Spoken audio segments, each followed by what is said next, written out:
was I did a search and I found I just do searches in neighboring cities. So Seattle, Portland, So I did a search on CIVICS in Portland, and I love the low mileage Civics. And what happened was one was for sale at one of the dealerships, and I was like, holy cow, this is pretty dang awesome. Mm-hmm. So I looked more into it. One owner, really awesome. So talked to my wife and said, hey, I know this is crazy. What are your thoughts if I look at the Civic? And my wife is pretty awesome. She's just like, I trust you. So if you want to go and do something fun, do it. So I did the search. I called them, asked about the price. They were not budging on the price. So anyhow, I just let it set. And then last week we had guests in, and I called again because I noticed they still had the car. Yeah. They finally got the price to match what I wanted. So I bought it. Yeah. Nice. Well, and one of the key things I'm going to say here that you said, your wife trusts you. Yeah. She does. Because why, Gabe? Every car you've sold.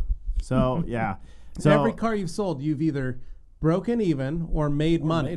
Yeah. In the sense that you buy a car, you drive it for a number of years, and you sell it for the same amount that you bought it for. So for her, it's never a loss. So, gentlemen, if you're listening to this and you want to know how to do this game right, don't ever have a loss on a car. Otherwise, you won't be able to keep buying stuff. That is true. Things to avoid having a loss in a vehicle. Don't buy a Jaguar. Don't buy a Jaguar. Don't buy an Audi. Don't buy a BMW. Yeah. Probably don't buy a Hyundai. No offense, Levi. It's just the Hyundai. We can make this a lot shorter by saying what you should buy. You got to drive a Hyundai. Toyotas Hyundai and and Kia, Hondas. you drive into the ground. Right. That is a... Right. Yeah. Toyotas and Hondas. I would say Toyota. I would say Honda. I would say, honestly, even the Jeeps are in a weird situation where Jeeps are holding a resale value. I would even say that... Acuras, and honestly, I'd probably say trucks at this point in time right now are all holding their value extremely well. I mean, some are even gaining value. And it really depends on where you live, too. Yeah, right? I think it depends on where you live. But no, so what happened was Friday I got out of work a little early.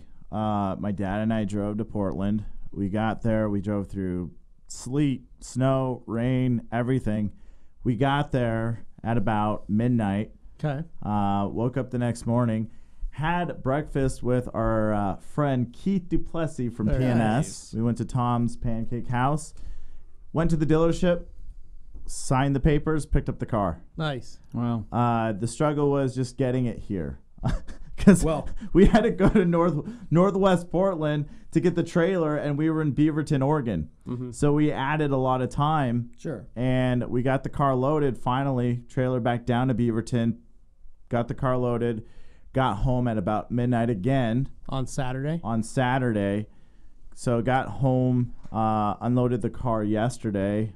It was the first time I drove it. So the car, the reason why I went after the Civic is... It was a one-owner Civic EX, 33,000 miles. Yeah. That's amazing. 5-speed. Essentially. Power windows and door locks? Power everything, yeah. Okay. So I guess, Gabe, what made you want a Honda Civic from 2000? A 2000 Honda Civic. What a loaded question. I was watching this channel. Next day, no, that's the wrong one. No, I'm just kidding. No, to be honest, guys, I got to give this guy kudos because he has his Honda Civic. He drives it to work every day, and I'm like, man, that car looks awesome. It just Gabe says he would sell his Tacoma for that car. All the time. I don't know if I'd go that far, but one thing that I liked was Anthony is very passionate about his car, and talking about it, it was inspiring. I'm like, man, that is really cool. So when he was telling me about the history of how Honda was rolling the EX and the SI off the line, I was like, that's pretty dang cool. Just hearing the story of how basically how trim models are determined and things like that, and when it comes to production, how they made certain things and why that particular chassis worked for so many. I feel like we need to have a podcast on that. Well, not really, and so but basically talking about the different versions of these things, because basically what you have is you have pretty much the best of the '90s kind of built into Honda. Does Matt around Mormon that area. know that you know so much about Civics?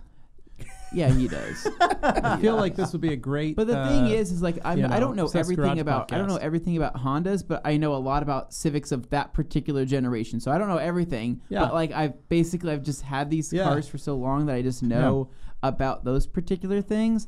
But I'm not first off, I'm not a mechanic. I'm also not a pro at every single little thing. But I noticed that I Honda nerd. I noticed the weird like Doug DeMiro does his research things about that kind of stuff. But anyway, so I appreciate that, and I'm glad that you've joined the team now. So what are your plans now that we have a little bit of time left? What are your plans for this? So in the short amount of time, bone stock. Right now, it's got hubcaps on it. It's got pinstripes on it. It's got door protectors on it. Yeah. So I don't want to hot rod it out. I don't want to go crazy. I don't want to go Obsessed Garage crazy on it, or even Anthony Fisher crazy. I mean, he did. It's all tasteful. But I'm going to try to keep it as bone stock as possible with a couple of variations. I want to get the dents popped out because there's a couple of little dings being parked in the garage. I want to get the windows tinted.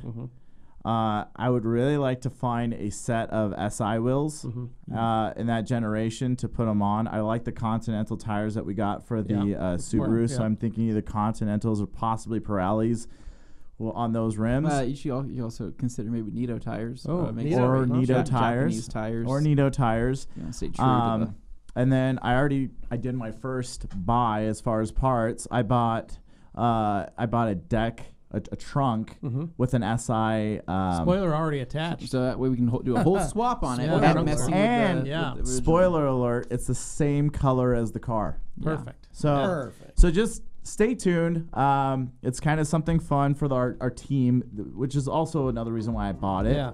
So stay tuned. We're going to have more videos, hopefully, on that. And I did some vlogging on the way that I want to share with you guys and everybody else. So good. We'll be able to turn that into a video. Maybe it shows up on the channel. Like I said, Jag Venture 2.0. Jag Venture 2.0. Yeah. All right, guys. Thank you so much for watching. Thank you so much for listening. Obviously, if you're not subscribed, go and do that. Drop the subscribe button and make it say subscribed. Give it the D. Moving along. We are done. So, guys, later. See ya. See you guys.